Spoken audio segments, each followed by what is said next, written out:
Hello बच्चों, welcome to my channel. कैसे हैं सब? आशा करता हूँ सब अच्छे होंगे, अच्छे से पढ़ाई कर रहे होंगे। अभी आप लोगों के पास पर्याप्त समय है, अभी से ही तैयारी में लग जाइए परीक्षा के लिए। क्योंकि बहुत से बच्चे ऐसे होते हैं जो कि अभी सोचते हैं कि अभी तो बहुत समय है, अभी से क्या तैयारी में लगना है। यही सोच करके और टाइम इधर उधर अभी व्यतीत कर देते हैं। और जब लगता है कि हाँ अब तैयारी में लगना चाहिए, उस समय जब वो देखते हैं कि इतना सारा सिलेबस पढ़ना है और अभी तक हम कुछ नहीं पढ़े हैं, तो फिर अब इतना इतना कब पढ़ेंगे ये देख करके और वो परेशान हो जाते हैं कि अब समय बचा नहीं है, अब तैयारी कहाँ से कर सकेंगे। वो मेंटली प्रेशर बढ़ जाता है। तो इसलिए क्या करना है कि अभी से ही तैयारी में जुट जाइए। धीरे धीरे करके कुछ कुछ चैप्टर जो कंप्लीट होता जाएगा वो सब उस समय आसान हो जाएगा। इसीलिए तैयारी अभी से ही शुरू कर दीजिए। बाकी साथ देने के लिए तो हम हैं ही, बस चैनल को सब्सक्राइब कर लेना है और दोस्तों को भी शेयर कर देना है।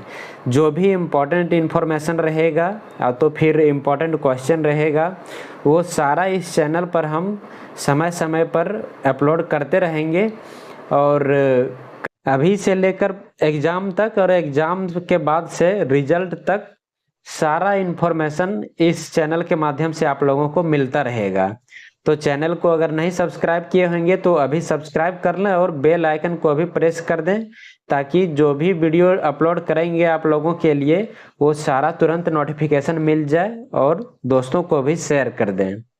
तो आज हम लोग क्या करने वाले हैं, आज हम लोग क्लास 10 के साइंस का चैप्टर 9 जो कि है प्रकाश, परावर्तन तथा अपवर्तन, ये बहुत इम्पोर्टेंट चैप्टर है फिजिक्स के। और इस चैप्टर में हम लोग देखेंगे, आज टॉपिक तो सारा कवर कर चुके हैं। वो टॉपिक जो अगर नहीं देखे होंगे उसका वीडियो तो लिंक डिस्क्रिप्शन में दे देंगे, वहां से जा करके और इस चैप्टर का सारा टॉपिक को देख सकते हैं। आज वो सब जो टॉपिक कवर किए हैं उससे रिलेटेड जो क्वेश्चन है वो क्वेश्चंस को हम लोग देखेंगे। चैप्टर खत्म होने के बाद अभ्यास के प्रश्न में कुल 17 प्रश्न दिया हुआ है। वो 17 प्रश्न का एक अलग से वीडियो है, उसका भी डिस्क्रिप्शन लिंक में मिल जाएगा। वो 17 प्रश्न अलग से एक वीडियो में मिलेगा। लेकिन आज हम लोग देखेंगे 14 क्वेश्चन है, जो कि हर एक टॉपिक के बाद 3-4 क्वेश्चन करके दिया हुआ है। जैसे चैप्टर में अगर एक टॉपिक खत्म हो गया, अवतल दर्पण, उत्तल दर्पण, ये सब का अगर टॉपिक खत्म हुआ तो उससे रिलेटेड जो क्वेश्चन है वो बुक में दिया हुआ है। कहीं 3 क्वेश्चन, कहीं 4 क्वेश्चन, कहीं 5 क्वेश्चन, इस तरह से करके बीच बीच में दिया हुआ है। तो आज हम लोग वो सब क्वेश्चन को देखेंगे। ये सारा क्वेश्चन भी मिला करके कुल 14 क्वेश्चन हो जाता है। तो ये भी वीडियो थोड़ा लंबा होगा, लेकिन इस वीडियो में ये सारा क्वेश्चन को हम लोग कवर कर लेंगे। बाकी जो बच जाएगा चैप्टर के लास्ट में जो 17 क्वेश्चन है उसका वीडियो फिर अलग से मिल जाएगा। तो आज का हम लोग ये शुरू करते हैं। इसमें सबसे पहले जो है वो पेज नंबर 157 से क्वेश्चन शुरू होता है, जहाँ पे पहला क्वेश्चन दिया हुआ है कि अवतल दर्पण के मुख्य फोकस की परिभाषा लिखिए। पेज नंबर 157 से क्वेश्चन शुरू होता है और यहाँ पे पहला क्वेश्चन ये दिया हुआ है कि अवतल दर्पण के मुख्य फोकस की परिभाषा लिखिए। तो अवतल दर्पण, उत्तल दर्पण, मुख्य फोकस क्या है, वक्रता केंद्र क्या है, ये सब सारा हम लोग डिस्कस कर चुके हैं। अगर नहीं जानते होंगे तो उसको वीडियो में जा करके देख लें वहां से। आज हम लोग अब इसका क्वेश्चन को डिस्कस करेंगे सिर्फ यहाँ पे आज। तो इसका क्या है, अवतल दर्पण, इसका मुख्य फोकस क्या है ये बताना है हमको। तो ये हो गया एक अवतल दर्पण। अवतल दर्पण हो गया क्योंकि ये धंसा हुआ है। ये अवतल दर्पण का जो परावर्तक पृष्ठ ये है सामने वाला, ये धंसा हुआ, तो ये हो गया अवतल दर्पण। इसमें इधर से पेंट किया हुआ पीछे तरफ से, तो ये अवतल दर्पण हो गया। इसका मुख्य फोकस का परिभाषा लिखना है कि मुख्य फोकस किसको कहेंगे। तो अवतल दर्पण में हम लोग पढ़ चुके हैं, ये इसका मुख्य अक्ष कहलाता है। और अवतल दर्पण में हम लोग जानते हैं कि मुख्य अक्ष के समांतर जो भी किरणें आती हैं वो दर्पण से टकरा करके यहाँ से परावर्तन होने के बाद एक बिंदु पर मिल जाती है मुख्य अक्ष में। ये जो भी किरणें मुख्य अक्ष के समांतर आएगी, परावर्तन के बाद मुख्य अक्ष पर एक बिंदु पर सब किरण मिलती है। और जिस बिंदु पर ये सभी किरण मिलती है वही बिंदु कहलाता है इसका मुख्य फोकस। तो हमको मुख्य फोकस को परिभाषित करना था, तो इसको कैसे लिखेंगे अवतल दर्पण में मुख्य अक्ष के समांतर आने वाली किरणें परावर्तन के बाद जिस बिंदु पर मिलती है वह बिंदु अवतल दर्पण का मुख्य फोकस कहलाता है। बता दिए कि मुख्य अक्ष के समांतर जो भी किरणें आती है वो परावर्तन के बाद जिस बिंदु पर मिलती है वही बिंदु कहलाता है अवतल दर्पण का मुख्य फोकस। इसे कैपिटल एफ से सूचित करते हैं, स्मॉल एफ से नहीं, स्मॉल एफ से हो जाएगा फोकस दूरी और कैपिटल एफ का मतलब हो जाता है मुख्य फोकस। तो परिभाषा इसका देख लिए, अवतल दर्पण में मुख्य अक्ष के समांतर आने वाली किरणें परावर्तन के बाद जिस बिंदु पर मिलती है वह बिंदु अवतल दर्पण का मुख्य फोकस कहलाता है। तो यहाँ पे ये बिंदु हो गया इसका मुख्य फोकस। एक क्वेश्चन हम लोगों का कंप्लीट हो गया। अब दूसरा क्वेश्चन यहाँ पे देखते हैं, दूसरा क्वेश्चन में क्या दिया हुआ है। ये सब सारा हम लोग देख रहे हैं पेज नंबर 157 का क्वेश्चन। दूसरा में दिया हुआ था क्वेश्चन कि एक गोलीय दर्पण की वक्रता त्रिज्या 20 सेंटीमीटर है, इसकी फोकस दूरी क्या होगी। एक गोलीय दर्पण है कोई भी, इसकी वक्रता त्रिज्या अगर है 20 सेंटीमीटर तो फोकस दूरी क्या होगी। तो ये हो गया वक्रता त्रिज्या। वक्रता केंद्र से ध्रुव तक के बीच की दूरी को कहते हैं वक्रता त्रिज्या, और ये हो गया मुख्य फोकस और ध्रुव के बीच की दूरी को कहते हैं फोकस दूरी। तो फोकस दूरी जो होता है वो वक्रता त्रिज्या का आधा होता है, ये हम लोग जानते हैं। तो इसका फॉर्मूला हो जाएगा एफ जो है फोकस दूरी एफ बराबर r/2। r मतलब हो गया वक्रता त्रिज्या। तो वक्रता त्रिज्या r दिया हुआ है 20 सेंटीमीटर और फोकस दूरी निकालना है। तो फोकस दूरी एफ बराबर हो गया फॉर्मूला r/2। तो r है 20 सेंटीमीटर, तो 20/2, 20/2 मतलब 10 सेंटीमीटर। तो यही इसका हो जाएगा फोकस दूरी। कितना निकल गया इसका, 10 सेंटीमीटर निकल गया। यही हो गया इसका आंसर। दूसरा क्वेश्चन भी देख लिए हम लोग। आगे तीसरा क्वेश्चन में क्या पूछता है, उस दर्पण का नाम बताइए जो बिंब का सीधा तथा आवर्धित प्रतिबिंब बना सके। अब यहाँ पे दर्पण का नाम पूछ रहा है जिस दर्पण में सीधा और आवर्धित प्रतिबिंब बन सके। सीधा मतलब तो सीधा हो गया और आवर्धित का मतलब हो गया बड़ा। आवर्धित प्रतिबिंब मतलब बड़ा प्रतिबिंब, यानी कि प्रतिबिंब कैसा बना सके वो दर्पण, तो सीधा बना सके और आवर्धित मतलब बड़ा प्रतिबिंब बना सके। तो दर्पण में प्रतिबिंब बनने का सारा स्थिति हम लोग पहले देख चुके हैं। ये 6 स्थिति था अवतल दर्पण में प्रतिबिंब बनने का, और 2 स्थिति हम लोग देखे थे उत्तल दर्पण में प्रतिबिंब बनने का।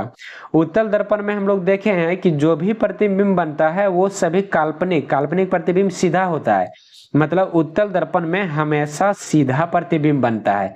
तो यहाँ पे दर्पण का नाम पूछ रहा था जिसमें सीधा प्रतिबिंब बने, तो इसमें तो ये सही हो जा रहा है। लेकिन उसके बाद क्या बोल रहा है कि आवर्धित प्रतिबिंब बने, आवर्धित भी होना चाहिए। आवर्धित मतलब वस्तु से बड़ा। तो उत्तल दर्पण में हम लोग देखे थे कि सभी केस में कहीं पर भी अगर वस्तु को रखते हैं उत्तल दर्पण में तो वो हमेशा सीधा बनाता है प्रतिबिंब, लेकिन छोटा बनाता है, वस्तु से छोटा बनाता है प्रतिबिंब। ये यहाँ इतना बड़ा का वस्तु था तो इतना ही छोटा का प्रतिबिंब बना। ये वस्तु अगर इतना बड़ा यहाँ पे तो इसका एक बिंदु के आकार का प्रतिबिंब बना। तो उत्तल दर्पण में हमेशा सीधा प्रतिबिंब बनता है लेकिन वस्तु से हमेशा छोटा प्रतिबिंब बनता है। यार यहाँ पे बोल रहा था कि हमको आवर्धित चाहिए, सीधा और आवर्धित। आवर्धित मतलब बड़ा प्रतिबिंब। तो ये हो गया अवतल दर्पण। अवतल दर्पण में ये तो सब उल्टा प्रतिबिंब है, सब नीचे की ओर बना हुआ है, सब ये उल्टा प्रतिबिंब है, ये भी उल्टा प्रतिबिंब है। एक ये हो गया सीधा प्रतिबिंब। सीधा प्रतिबिंब एक केस में होता है जब वस्तु को ध्रुव और फोकस के बीच रखते हैं तो प्रतिबिंब सीधा बनता है और वस्तु से बड़ा बनता है। ये देखिए सीधा प्रतिबिंब बना हुआ है और वस्तु से बड़ा प्रतिबिंब बना है। तो यहाँ हमको दर्पण का नाम पूछ रहा था जिसमें सीधा और आवर्धित प्रतिबिंब बन सके, तो कौन सा दर्पण होगा, तो ये हो जाएगा अवतल दर्पण। तो अवतल दर्पण सीधा तथा आवर्धित प्रतिबिंब बनाता है। इसका आंसर हो गया। ये सारा एक साथ में यहाँ पे इसका किरण आरेख भी खींचा हुआ रख दिए हैं ताकि समझने में आसानी हो। ऐसे अगर सिर्फ बताते कि अवतल दर्पण में सीधा आवर्धित प्रतिबिंब बनता है तो वो जल्दी से याद नहीं रहता। ये फिगर के साथ जब यहाँ पे दिखा दिए तो इसको याद करना आसानी हो जाएगा। अब आगे देखते हैं क्वेश्चन नंबर 4 में।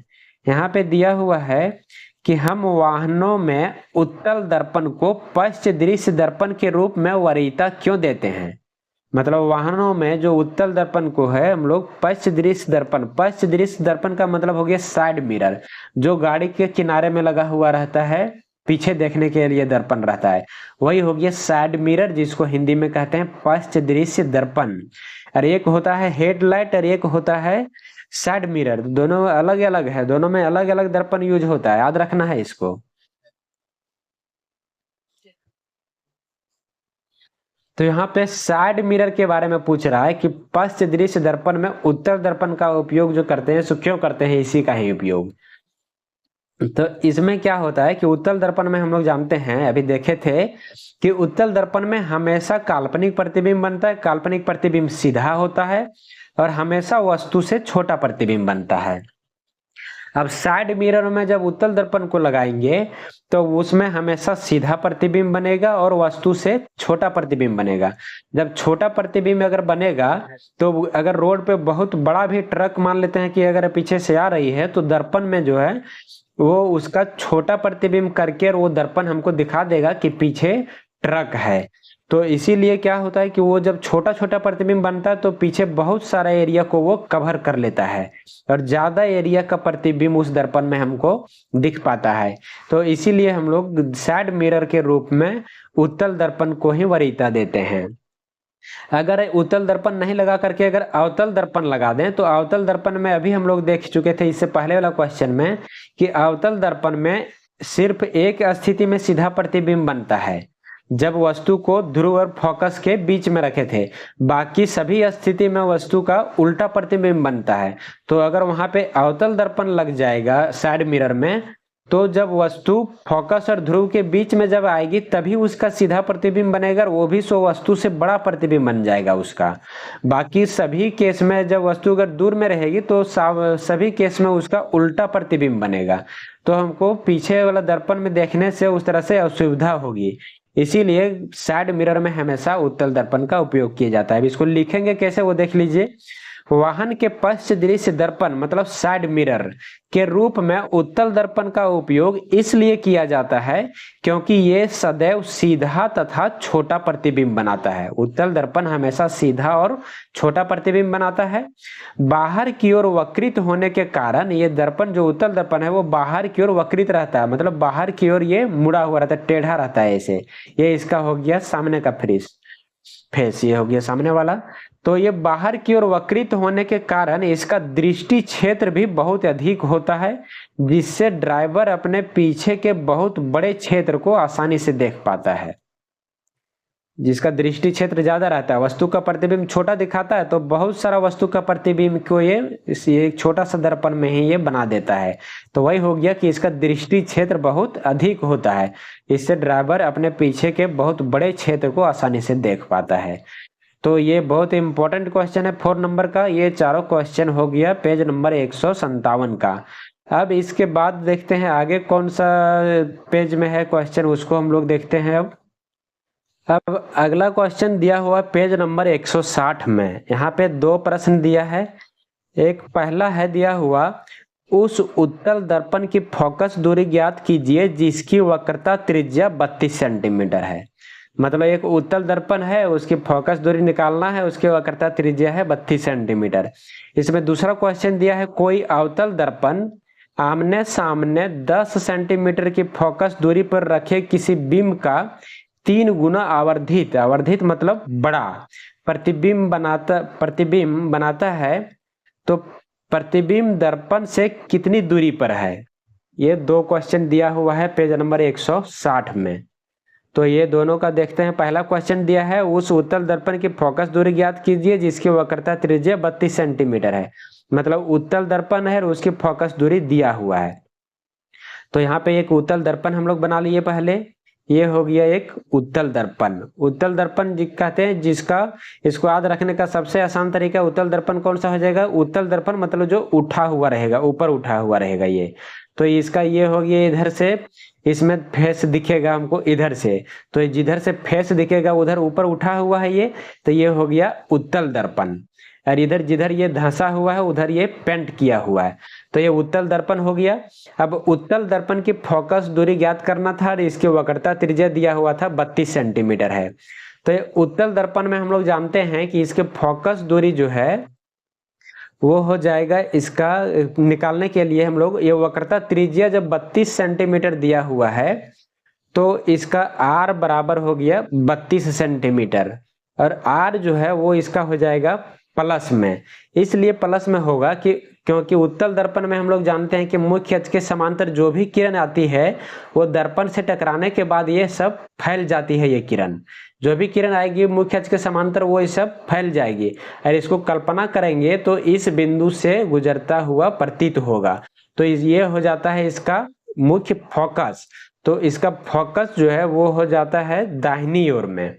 जो दर्पण है, दर्पण का जो ध्रुव लेते हैं हम लोग ये P, यहाँ से दाहिने साइड में इसका हो जाता है फोकस। और हम लोग कार्तीय चिन्ह परिपाटी में पढ़ चुके हैं कि यहाँ से दाहिने तरफ का जो भी दूरी लेंगे वो सभी होता है प्लस में, धनात्मक होता है। तो इसीलिए वक्रता त्रिज्या भी इसका जो 32 दिया है वो हो जाएगा धनात्मक, तो ये हो जाएगा प्लस 32। अब इसके फोकस दूरी निकालना तो F बराबर हम लोग जानते हैं R/2 होता है। फोकस दूरी जो है वो वक्रता त्रिज्या का आधी होता है। तो F बराबर R/2, R है 32 तो 32/2 ये हो गया 16 सेंटीमीटर। एक क्वेश्चन हो गया सॉल्व तुरंत। अब इसका दूसरा क्वेश्चन हम लोग देखते हैं। ये दूसरा क्वेश्चन में दिया हुआ है, कोई अवतल दर्पण आमने सामने 10 सेंटीमीटर की दूरी पर रखे किसी बिंब का 3 गुना आवर्धित वास्तविक प्रतिबिंब बनाता है।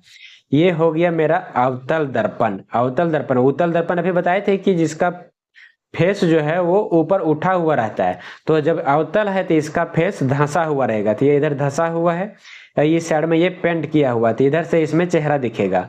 तो ये हो गया अवतल दर्पण। अब अवतल दर्पण के सामने में 10 सेंटीमीटर की दूरी पर किसी बिंब का 3 गुना प्रतिबिंब बनता है बड़ा। तो बिंब जो है वो 10 सेंटीमीटर की दूरी पर रखा गया है, ये चीज दिया हुआ है। तो ये मान लेते हैं कि बीम यहाँ पे रखा हुआ, मान लिए हम, और यही दूरी हो गया 10 सेंटीमीटर।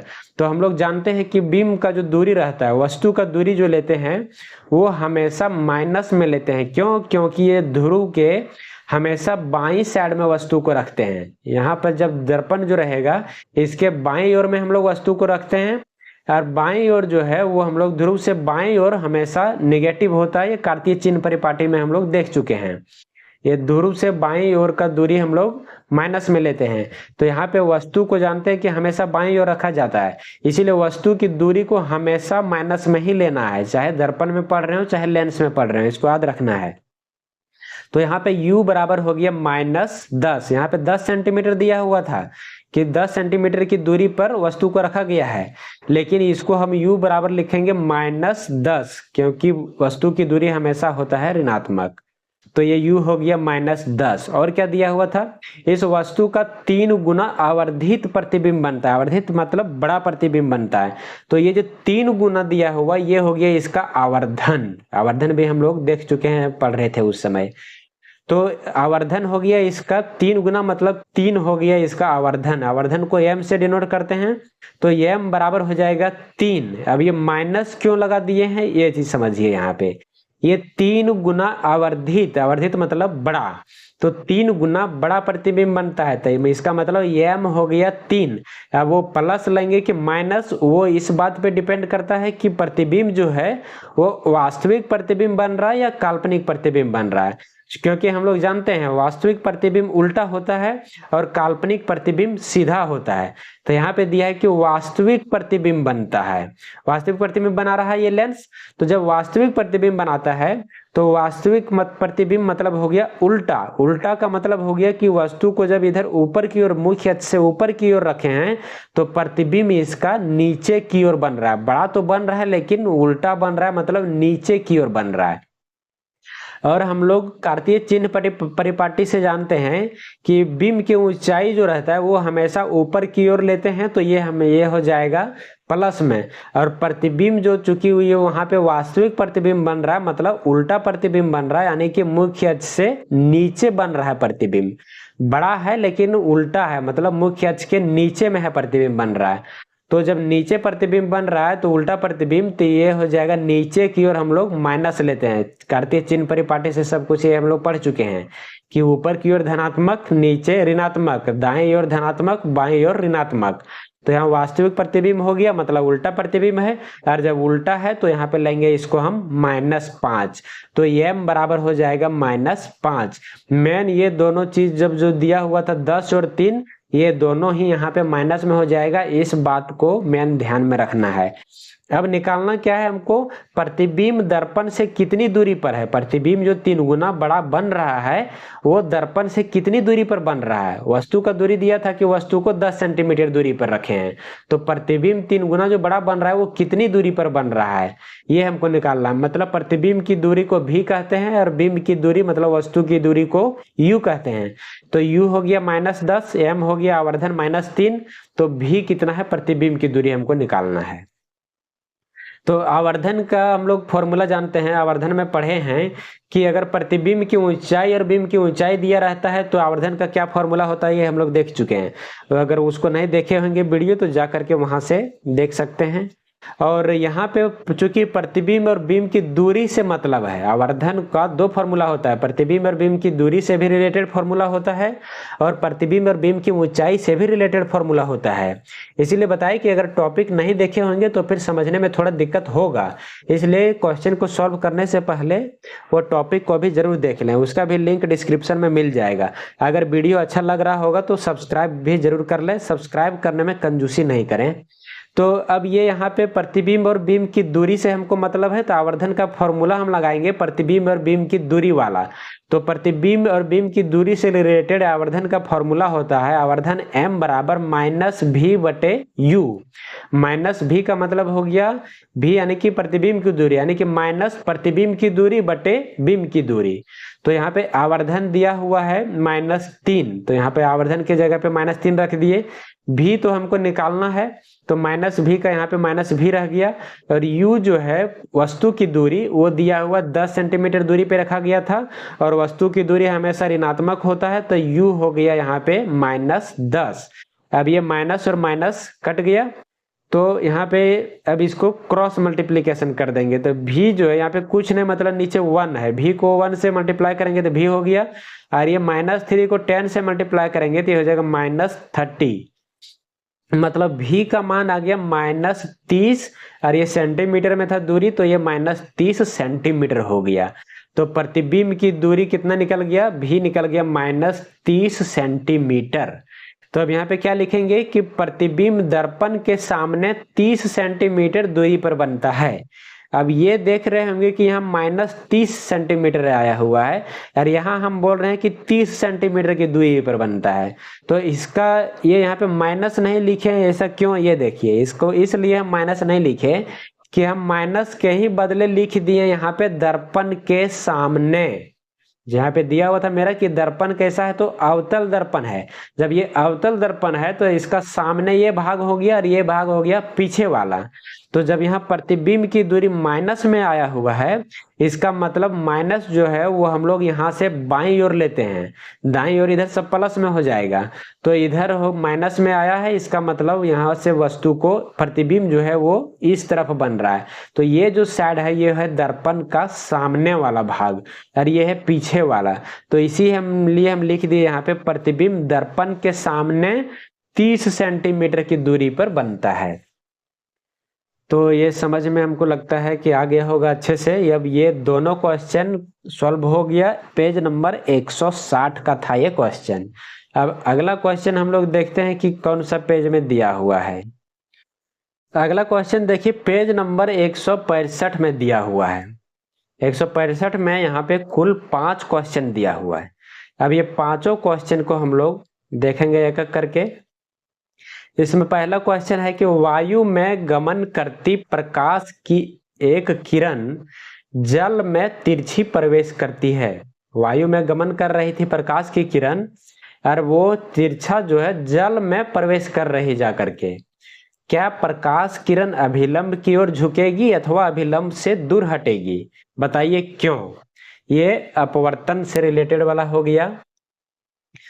तो यहाँ पे एक क्वेश्चन ये है, फिर दूसरा अपवर्तनांक से रिलेटेड क्वेश्चन है, ये भी हो गया अपवर्तनांक का ही, ये भी अपवर्तनांक है। ये हीरा का अपवर्तनांक 2.42 है। इस कथन का क्या अभिप्राय है? ये इंपॉर्टेंट क्वेश्चन है ये भी।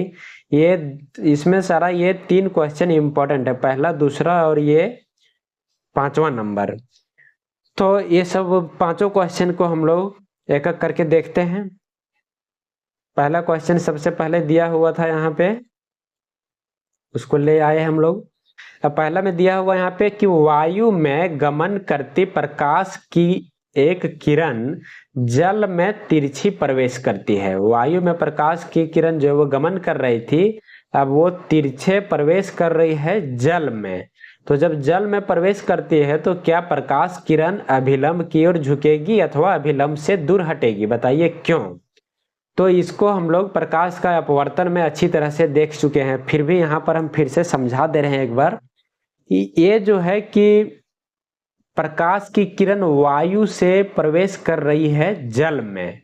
तो हम लोग जानते हैं कि वायु जो है, और वायु और जल अगर ये दोनों में तुलना करके देखें तो वायु होता है विरल माध्यम और जल हो जाएगा सघन माध्यम।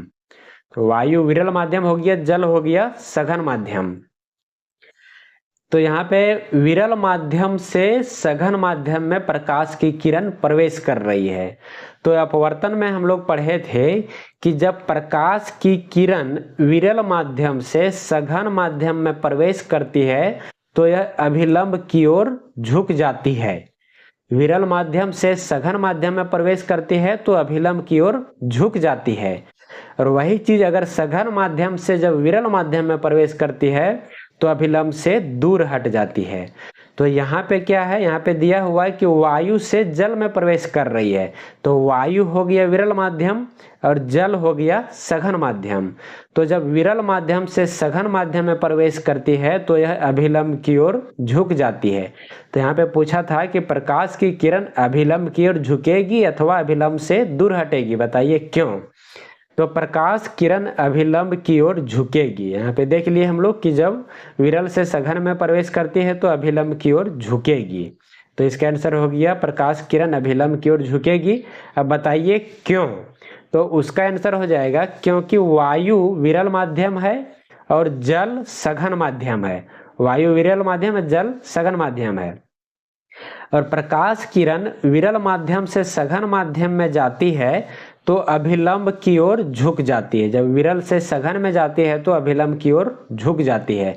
ये याद रखने के लिए देख लीजिएगा जाकर के वीडियो इसका। विरल से सघन में जाती है तो अभिलंब की ओर झुक जाती है, सघन से विरल में जाती है तो अभिलंब से दूर हट जाती है।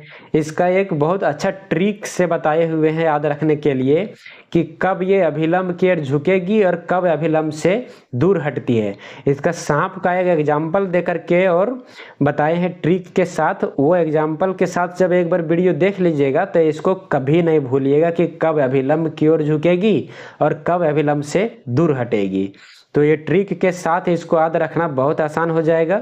तो उसके लिए वीडियो जा करके और देख लें, उसका डिस्क्रिप्शन में हम लिंक दे दे रहे हैं, ये अपवर्तन वाला में मिल जाएगा इसका। दूसरा जो इसका क्वेश्चन दिया हुआ है वो है प्रकाश वायु में 1.5 अपवर्तनांक की कांच की प्लेट में, वायु से 1.5 अपवर्तनांक की कांच की प्लेट में प्रवेश करता है। कांच में प्रकाश की चाल कितनी है? निर्वात में प्रकाश की चाल 3 × 10⁸ मीटर पर सेकेंड है। तो दूसरा क्वेश्चन को देखते हैं हम लोग। ये अपवर्तनांक वाला से रिलेटेड में आ गया। इसको भी अगर थ्योरी पहले देखे रहते तो ये भी समझ में आएगा। अच्छे से अगर देखे होंगे तो यहाँ पे बढ़िया से समझ में आ जाएगा। यहाँ पे दिया हुआ है प्रकाश जो है वो वायु से 1.50 अपवर्तनांक की कांच की प्लेट में प्रवेश करता है। तो ये मान लेते हैं कि ये वायु हो गया और ये हो गया कांच की प्लेट। तो एक माध्यम वायु हो गया, दूसरा माध्यम हो गया कांच की प्लेट। तो प्रकाश जो है वो एक माध्यम वायु से दूसरा माध्यम कांच में प्रवेश कर रही है। तो क्या दिया हुआ है यहाँ पे? ये 1.5 जो है क्या है? ये अपवर्तनांक है किसका? कांच की प्लेट का। तो यहाँ कांच की प्लेट का अपवर्तनांक मतलब कांच का अपवर्तनांक हो गया 1.50। अपवर्तनांक को हम लोग जानते हैं कि n से डिनोट करते हैं, n से सूचित करते हैं अपवर्तनांक को। तो ये अपवर्तनांक किसका, कांच का है, तो यहाँ पे लिख दिए n कांच, मतलब कांच का अपवर्तनांक कितना है, तो 1.5 है, 1.5 है, तो लिख दिए 1.5। और क्या दिया है, कांच में प्रकाश की चाल कितनी है, कांच में प्रकाश की चाल हमको निकालना है, तो यहाँ पे लिख दिए वाट, हमको क्या निकालना है 100। और दिया क्या था, निर्वात में प्रकाश की चाल दिया हुआ है, तो निर्वात में प्रकाश की चाल दे दिया है, लिख दिए इसको 3 × 10⁸ मीटर पर सेकेंड, इसको लिख दिए। अब कांच में प्रकाश की चाल ज्ञात करना है, तो अपवर्तनांक में हम लोग पढ़ चुके हैं कि अगर हमको कांच का अपवर्तनांक दिया हुआ है तो कांच का अपवर्तनांक, इसको n कांच लिखेंगे, तो n कांच मतलब कांच का अपवर्तनांक बराबर, ये फॉर्मूला हो गया इसका, n बराबर होता है c/v, जहाँ पे c होता है निर्वात में प्रकाश की चाल या तो फिर वायु में प्रकाश की चाल, तो ये हो गया c, और v होता है माध्यम में प्रकाश की चाल। माध्यम चाहे वहाँ पे कुछ भी हो, यहाँ पे कांच लिए हैं तो यहाँ पे कांच में प्रकाश की चाल हो जाएगा नीचे में। अगर यहाँ पे हम ले लेते हैं अगर केरोसिन, तो केरोसिन में प्रकाश की चाल। अगर यहाँ ले लेते हैं हीरा, तो हीरा में प्रकाश की चाल। मतलब नीचे में जो भी लेंगे माध्यम, उसी को हम माध्यम लेंगे जिसका अपवर्तनांक हमको निकालना रहेगा। मतलब कांच का अपवर्तनांक अगर निकाल रहे हैं तो कांच में प्रकाश की चाल को नीचे लिखेंगे और ऊपर में लिखेंगे वायु में प्रकाश की चाल। ऊपर में फिक्स रहेगा वायु में प्रकाश की चाल, ये भी चेंज होता है ऊपर में भी, ये सापेक्ष अपवर्तनांक है कि निरपेक्ष अपवर्तनांक है उसके अनुसार से ये भी चेंज होता है। तो उतना डिटेल से जानने के लिए फिर इसका अपवर्तनांक का वीडियो जाकर के देख लें। यहाँ पे हम लोग सीधा क्वेश्चन को सॉल्व कर रहे हैं, तो फॉर्मूला बैठा दिए यहाँ पे कि यहाँ पे कांच का अपवर्तनांक दिया है तो कांच में प्रकाश की चाल को हम लोग नीचे लिखेंगे और निर्वात में प्रकाश की चाल को हम लोग ऊपर में रखेंगे। तो ये हो गया अपवर्तनांक कांच का, और उसका फॉर्मूला हो गया c/v। तो कांच का अपवर्तनांक दिया हुआ था 1.5, तो यहाँ पे 1.5 हो गया। निर्वात में प्रकाश की चाल ये दिया हुआ था, तो इसको यहाँ पे लिख दिए। और नीचे में है कांच में प्रकाश की चाल, कांच में प्रकाश की चाल निकालना है, तो यहाँ पे हो गया कांच में प्रकाश की चाल, इसको v से डिनोट किए, तो यहाँ पे v का हम v रहने दिए। अब इसको क्रॉस मल्टीप्लिकेशन करेंगे, ये v ऊपर आ जाएगा, ये 1.5 नीचे आ जाएगा, तो v ऊपर चल गया, 1.5 आ गया नीचे। अब इसको क्या करेंगे, यहाँ पे इसको दशमलव को हटाएंगे हम, ये पहले ये जो दशमलव को हटाएंगे तो यहाँ पे उसके बदले 1 लिख दिए, दशमलव के बाद यहाँ पे 1 डिजिट है तो यहाँ पे 1 0 बैठा दिए। अब ये 3 से इस 15 को काट देंगे, 3 × 5 = 15, 5 बार में कट गया। अब इस 5 से 10 को काटेंगे, 5 दूना 10। अब ये सब कट गया, बच गया 2, और यहाँ पे 10 का पावर 8, तो ये हो गया 2 × 10 का पावर 8 मीटर पर सेकेंड। यही हो गया v का मान, और v मतलब कांच में प्रकाश की चाल। तो वही चीज हमको निकालने बोल रहा था कि कांच में प्रकाश की चाल क्या होगी, तो इसका आंसर आ गया। ये क्वेश्चन नंबर 2 को हम लोग देख लिए। अब आगे है क्वेश्चन नंबर 3। क्वेश्चन नंबर 3 को देखते हैं यहाँ पे। अब ये क्वेश्चन नंबर 3 आ गया। 3 में क्या पूछ रहा है, यहाँ पे दिया है कि सारणी 9.3 से अधिकतम प्रकाशिक घनत्व के माध्यम को ज्ञात कीजिए। ये सारणी 9.3 दिया हुआ है बुक में, प्रकाशिक घनत्व किसका अधिक होगा ये निकालना है। यहाँ पे दिया हुआ है द्रव्यात्मक माध्यम, और ये है उसका अपवर्तनांक, मतलब किस माध्यम का अपवर्तनांक कितना होता है ये यहाँ पे दिया हुआ है। सभी माध्यम का अपवर्तनांक दिया है, वायु का, बर्फ का, वायु है, बर्फ है, जल है, एल्कोहल है, केरोसिन है, ये सबका अपवर्तनांक दिया हुआ है। तो पूछ रहा है कि इस सारणी से बताइए कि अधिकतम प्रकाशिक घनत्व किसका होगा। फिर पूछ रहा है कि न्यूनतम प्रकाशिक घनत्व के माध्यम को भी बताइए। मतलब अधिकतम प्रकाशिक घनत्व और न्यूनतम प्रकाशिक घनत्व दोनों चीज पूछ रहा है कि किसका होगा ये बताना है। अब यहाँ पर पहले हम लोगों को प्रकाशिक घनत्व को समझना पड़ेगा कि प्रकाशिक घनत्व मतलब क्या हुआ। तो प्रकाशिक घनत्व जो है वो प्रकाश को अपवर्तित करने की क्षमता को कहते हैं प्रकाशिक घनत्व। मतलब जो माध्यम प्रकाश को जितना ज़्यादा अपवर्तित कर सकेगा उसका प्रकाशिक घनत्व उतना अधिक होगा। अपवर्तित करना मतलब उसको मोड़ना। जिसका अपवर्तनांक ज़्यादा होगा उसका प्रकाशिक घनत्व भी अधिक होगा। तो यहाँ पे जो दिया हुआ इस सारणी में, इसमें देख लीजिएगा इसको कि सबसे अधिक जो है अपवर्तनांक वो हीरा का है 2.42। जब हीरा का अपवर्तनांक सबसे अधिक है मतलब हीरा का प्रकाशिक घनत्व भी सबसे अधिक हो जाएगा।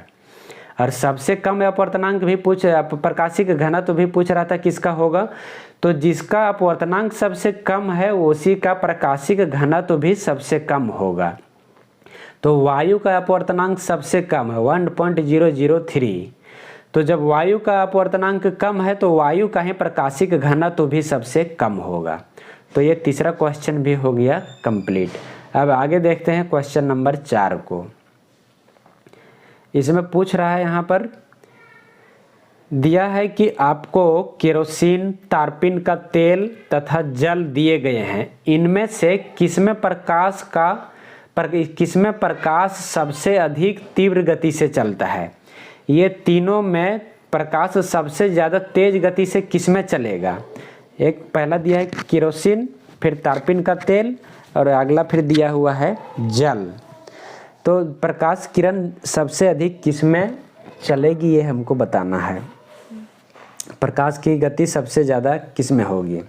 जिसका अपवर्तनांक सबसे कम होगा उसमें प्रकाश की चाल सबसे अधिक होगी। अब ये कैसे होगा, देखिए ये हो गया अपवर्तनांक को n से सूचित कर दें तो n बराबर c/v, मतलब वायु में प्रकाश की चाल बटे माध्यम में प्रकाश की चाल। तो वायु में प्रकाश की चाल अगर मान लेते हैं 2 है और माध्यम में मान लेते हैं कि यहाँ पे ये केरोसिन है, अगर मेरा मान लेते हैं केरोसिन में प्रकाश की चाल मान लेते हैं कि अगर 4 है तो इसका अपवर्तनांक कितना हो जाएगा। वायु में प्रकाश की चाल 2, केरोसिन में प्रकाश की चाल 4, तो ये हो जाएगा 2/4। इसका अपवर्तनांक निकालेंगे 2/4 हो जाएगा। 2/4 मतलब 1/2 यानी 0.5। तो अपवर्तनांक आ गया 0.5। अब दूसरा जो है वो हम अगर मान लेते हैं कि तारपीन का तेल है, तो तारपीन का तेल में प्रकाश की चाल मान लेते हैं 2 है, तो इसका अपवर्तनांक कैसे निकालेंगे। अपवर्तनांक बराबर हो जाएगा वायु में प्रकाश की चाल बटे तारपीन का तेल में प्रकाश की चाल, यही इसका अपवर्तनांक होगा। तो वायु में प्रकाश की चाल सेम ले लेते हैं, यहाँ पे 2 माने थे तो यहाँ पर भी 2 मान लिए, और यहाँ पे तारपीन का तेल में प्रकाश की चाल मान लिए हैं यहाँ पे 2 है। केरोसिन में प्रकाश की चाल यहाँ पे 4 लिए थे तो उसका अपवर्तनांक आया था 0.5। यहाँ पे तारपीन का तेल अगर लिए इसमें प्रकाश की चाल मान लिए हैं 2 है, तो इसका अपवर्तनांक कितना आ जाएगा 2/2 मतलब 1। तो अपवर्तनांक जो है वो आया 0.5 कब, जब यहाँ पे केरोसिन में प्रकाश की चाल को हम माने थे 4, तो और जब तारपीन का तेल में प्रकाश की चाल को जब 2 माने हैं तो वहाँ पे अपवर्तनांक आ गया मेरा 1। मतलब ये प्रकाश की चाल को माध्यम में यहाँ पे 4 माने थे, यहाँ पे 2 माने, तो जब 4 माने तो अपवर्तनांक कम आया, और जब 2 माने तो अपवर्तनांक ज़्यादा आया। इसका मतलब ये हो गया कि अपवर्तनांक कम होगा तो उसमें प्रकाश की चाल अधिक होगी। यहाँ पे केरोसिन में प्रकाश की चाल माने थे 4, तो इसका अपवर्तनांक आ गया 0.5। तो यहाँ पे यही लिखा हुआ है कि जिसका अपवर्तनांक सबसे कम होगा उसमें प्रकाश की चाल सबसे अधिक होगी।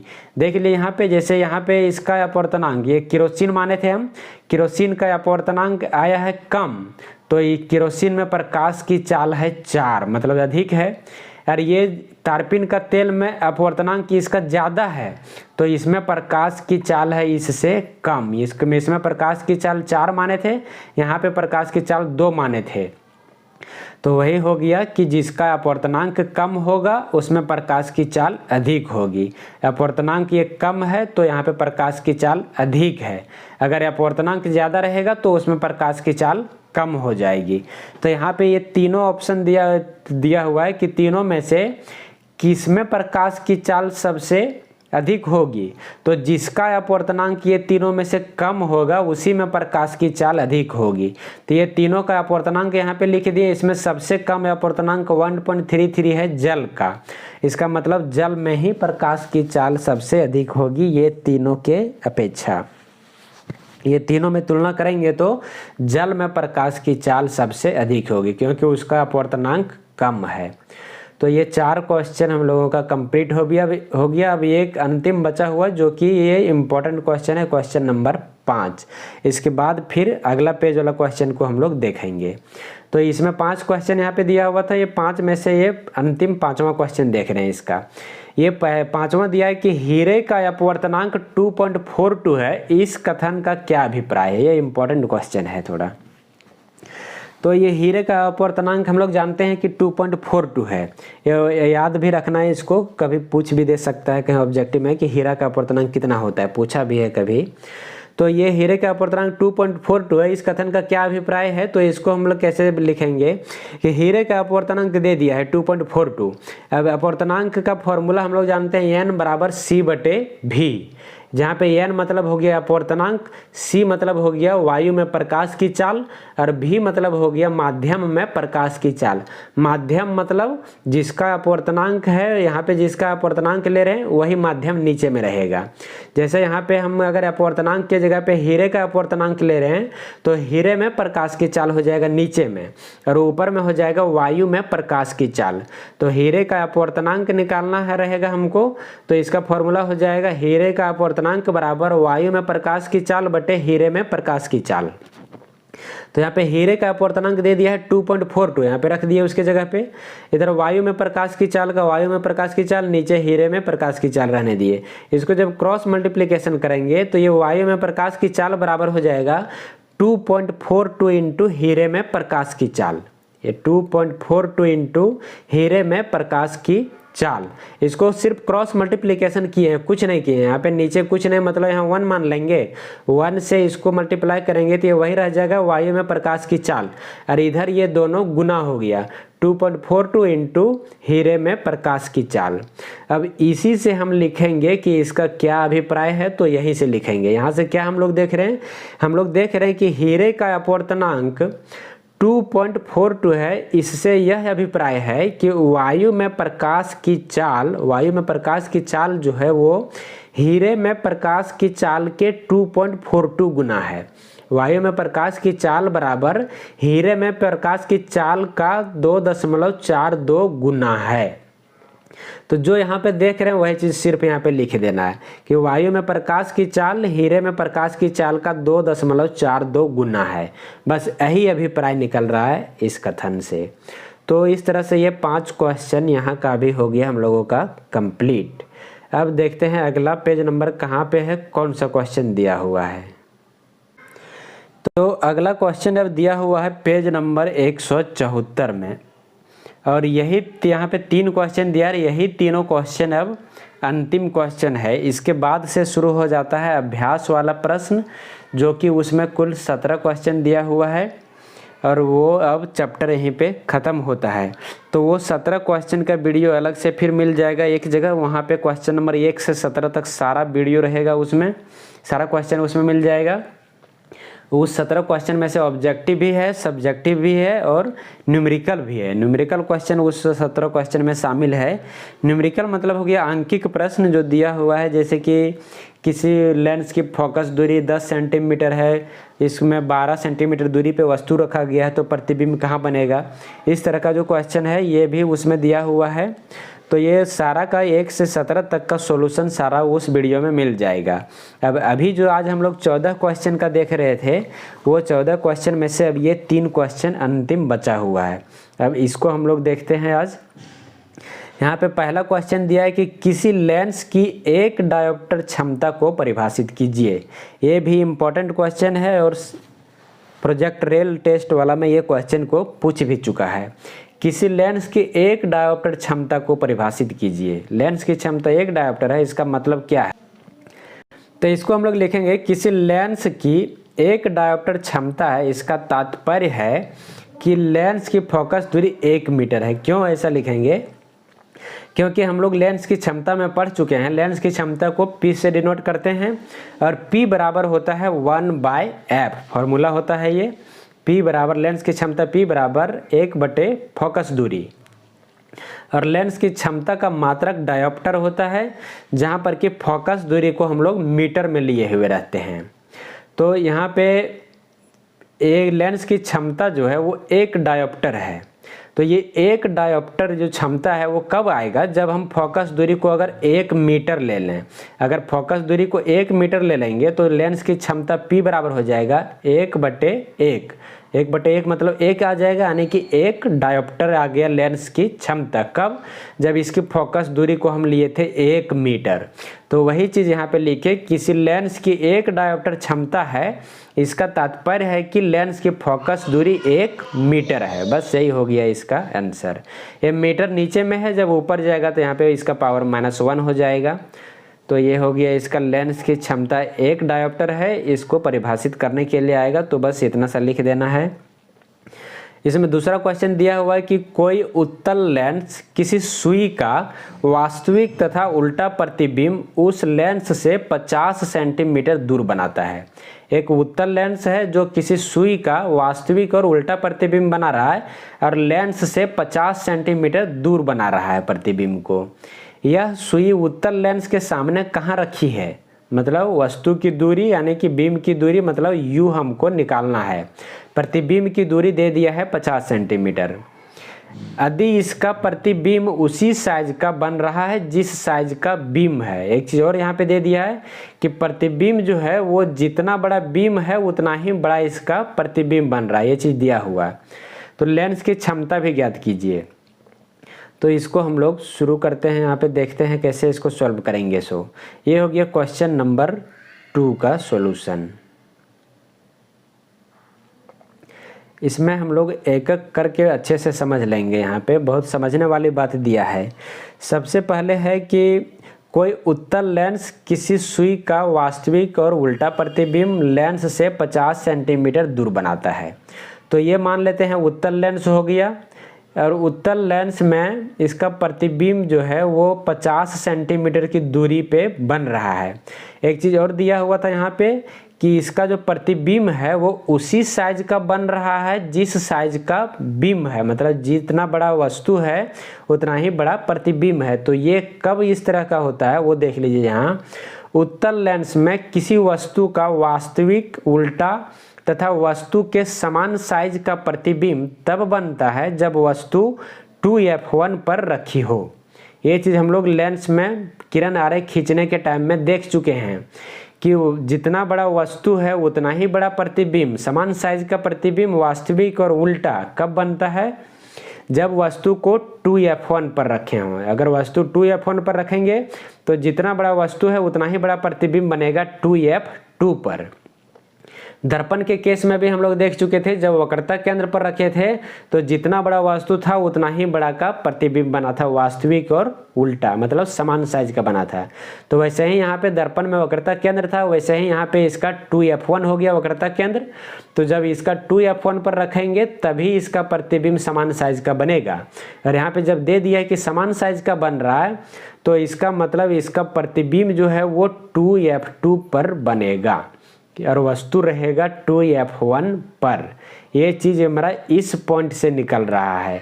इसका प्रतिबिंब उसी साइज का बन रहा है जिस साइज का बीम है, मतलब जितना बड़ा बीम है उतना ही बड़ा प्रतिबिंब बन रहा है। तो इसी से हम ये चीज़ को पकड़ ले रहे हैं कि ये प्रतिबिंब जो है वो 2f2 पर बनेगा और वस्तु रहेगा 2f1 पर। तो जो प्रतिबिंब की दूरी 50 सेंटीमीटर जो दिया हुआ है, अब ये इसका 50 सेंटीमीटर जो है वो इसका हो जाएगा वक्रता त्रिज्या जिसको कहते हैं। ये इसका वक्रता त्रिज्या हो जाएगा 50 सेंटीमीटर, क्योंकि ये वक्रता केंद्र यहाँ पे, इसको एक वक्रता केंद्र एक इधर हो गया, एक वक्रता केंद्र इधर हो गया। तो ये वक्रता केंद्र पर ये इसका यहाँ पे प्रतिबिंब बन रहा है, क्योंकि जितना बड़ा वस्तु था उतना बड़ा प्रतिबिंब तभी बनता है जब वस्तु को वक्रता केंद्र पर रखते हैं। तो ये वक्रता केंद्र पर रखे तो वक्रता केंद्र पर ही प्रतिबिंब बन गया, समान साइज का बन गया। तो जब ये वक्रता केंद्र और ये ऑप्टिकल, ये हो गया इसका सेंटर, मतलब प्रकाशिक केंद्र, प्रकाशिक केंद्र और वक्रता केंद्र के बीच का जो दूरी है इसी को कहते हैं इसका वक्रता त्रिज्या। तो त्रिज्या इसका हो गया 50 सेंटीमीटर, तो फोकस दूरी हो जाएगा त्रिज्या का आधा, तो F बराबर हो जाएगा R/2। तो R यहाँ पे हो गया 50, तो 50/2 मतलब 25 सेंटीमीटर। ये फोकस दूरी इसका आ गया है अब मेरा 25 सेंटीमीटर। यहाँ पे अब पहले हम फोकस दूरी निकाल लिए। अब फोकस दूरी जब 25 सेंटीमीटर निकल गया तो इसको 25 सेंटीमीटर को हम मीटर में बदलेंगे, क्योंकि लेंस की क्षमता भी ज्ञात करना है हमको। तो लेंस की क्षमता निकालने के लिए हम लोग जो फोकस दूरी लेते हैं वो मीटर में लेते हैं, यहाँ पे सेंटीमीटर में आया हुआ है। तो 25 सेंटीमीटर इसको मीटर में बदलने के लिए इसको 100 से भागा दे देंगे। 100 से यहाँ पे 25 को गुना नहीं कर देना है, नहीं तो गुना करने से हो जाएगा 2500 मीटर। तो इसीलिए यहाँ सेंटीमीटर को मीटर में बदलना है, तो 25 को 100 से भागा देंगे तो ये हो जाएगा 1/4 मतलब 0.25 मीटर। तो ये फोकस दूरी जो है वो इसका निकल गया 0.25 मीटर, मीटर में आ गया है। अब ये फोकस दूरी मेरा निकल चुका है। अब हम यहाँ पे इसका लेंस की क्षमता निकाल देंगे, क्योंकि दो चीज़ यहाँ पे हमको पूछा था। एक पूछ रहा था कि उत्तल लेंस के सामने कहाँ रखी है, यह सुई जो है उत्तल लेंस के सामने कहाँ रखी है। तो उत्तल लेंस के सामने ये 2f1 पर रखी है, ये तो हम लोग देख लिए। इसी चीज़ से पकड़ लिए इसको हम कि ये प्रतिबिंब बोल दिया था कि जितना बड़ा वस्तु है उतना ही बड़ा प्रतिबिंब बन रहा है। तो ये होता है कब, जब वस्तु को 2f1 पर रखते हैं। तो ये कैंसर यहाँ से लिख दिए हम लोग कि अतः सुई उत्तल लेंस के सामने 2f1 पर रखी है। ये 2f1 पर वस्तु रखी हुई है, ये कैंसर हो गया। उसके बाद दूसरा इसमें फिर बोल रहा था कि लेंस की क्षमता भी ज्ञात कीजिए। तो लेंस की क्षमता P बराबर होता है 1/f। तो 1/f मतलब फोकस दूरी हो गया। तो फोकस दूरी को यहाँ पे मीटर में निकाल चुके हैं, तो 1/ हो गया 0.25। तो 0.25 है, इसका जब पॉइंट को जब हटाएंगे तो ऊपर में 1 दे देंगे, पॉइंट के बाद यहाँ पे 2 डिजिट है तो यहाँ पे 2 ठो 0 बैठा देंगे। तो ऊपर में हो गया 100, ये इसको 25 से काटेंगे तो 25 4 जा 100 होता है। ये 25 चौके 100 4 बार में कट जाएगा। तो ये लेंस की क्षमता आ गया 4 डायोप्टर। तो इसका दोनों आंसर हम लिख दिए। एक इसमें निकालना था कि लेंस के सामने में सुई को कहाँ रखा गया है, तो 2f1 पर रखा गया है। और इसकी क्षमता क्या है, तो क्षमता हो गया 4 डायोप्टर। तो ये दोनों क्वेश्चन हो गया। अब आगे देखते हैं क्वेश्चन नंबर इसका 3 में जो था, ये है क्वेश्चन नंबर 3। यहाँ पे बोल रहा है कि 2 मीटर फोकस दूरी वाले किसी अवतल लेंस की क्षमता ज्ञात कीजिए। कोई अवतल लेंस है, उसकी फोकस दूरी है 2 मीटर, तो लेंस की क्षमता क्या होगी। तो यहाँ पे जब देख रहे हैं कि फोकस दूरी 2 मीटर दिया है तो F बराबर 2 मीटर सीधा नहीं लिख देना है, नहीं तो फिर 2 मीटर लिख करके लेंस की क्षमता P बराबर 1/f तो 1/2 करके निकाल दीजिएगा, तो वो गलत हो जाएगा। यहाँ पे अवतल लेंस दिया हुआ है, उसकी फोकस दूरी है 2 मीटर। तो अवतल लेंस में हम लोग जानते हैं कि मुख्य अक्ष के समांतर आने वाली किरणें अपवर्तन के बाद फैल जाती है, ये सभी किरण फैल जाती है। इसको जब कल्पना करेंगे तो ये लगेगा कि इस बिंदु से ये सभी किरण निकल के जा रही है, और यही बिंदु जो है वो इसका कहलाता है मुख्य फोकस। तो इसका फोकस जो है, जो अवतल लेंस का वो फोकस होता है इसके बाईं ओर में, ये वाला फोकस इसका है। तो ये इसका होता है ऋणात्मक, यहाँ से हम लोग बाईं तरफ ऋणात्मक लेते हैं, तो इसका जो भी फोकस दूरी निकलेगा वो इसका रहेगा ऋणात्मक। तो जब यहाँ पे 2 मीटर फोकस दूरी दिया है अवतल लेंस का, तो अवतल लेंस की फोकस दूरी ऋणात्मक होती है। तो यहाँ पे F बराबर हो जाएगा -2 मीटर होगा ये, तो यह -2 मीटर हो गया। अब लेंस की क्षमता ज्ञात करना है, तो P बराबर 1/f तो 1/-2 हो गया। 1/-2 मतलब -0.5 डायोप्टर। ये मीटर में दिया हुआ है तो इसका हो जाएगा डायरेक्ट डायोप्टर। लेंस की क्षमता आ गया -0.5 डायोप्टर, ये हो गया। अब क्वेश्चन नंबर 4 तक नहीं है, इसमें 3 क्वेश्चन ही था, तो वो तीनों क्वेश्चन को हम लोग देख लिए। अब आगे है अभ्यास वाला क्वेश्चन। अब इसको सारा को हम लोग एक एक करके फिर एक अलग वीडियो में देखेंगे। तो अभी तक का ये मेरा जो बीच बीच में क्वेश्चन दिया हुआ था ये सब सारा कंप्लीट हो गया। अब अगला जो बच गया अभ्यास का प्रश्न, वो 17 क्वेश्चन को हम लोग अलग वीडियो में देख लेंगे एक वीडियो में। तो चैनल को अब सब्सक्राइब अगर नहीं किए होंगे तो अभी भी ज़रूर सब्सक्राइब कर लें और दोस्तों को भी ज़रूर शेयर कर दें। Thank you.